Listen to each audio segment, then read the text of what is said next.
નમસ્કાર મિત્રો, જેને પેટની ખૂબ જ તકલીફ રહેતી હોય, કબજિયાત રહેતી હોય, અપચો, ગેસ, કબજિયાત, એસિડિટી આદિ વસ્તુઓ રહેતી હોય તો નાની હરડે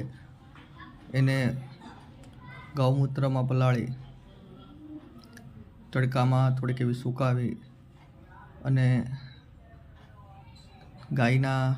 શુદ્ધ દેશી ઘીની અંદર સાતળી બકડિયું અથવા લોઢી એમાં થોડુંક એવું ઘી નાખી સાતળી અને એમાં પણ દેશી સેંધા નમક ચપટીક નાખી અને પછી એનું ચૂર્ણ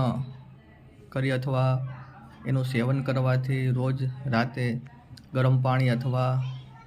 દૂધ સાથે એનું સેવન કરવાથી પેટની તમામ તકલીફો, બીમારી અને પેટની તમામ બાધાઓમાંથી મુક્તિ મળે છે.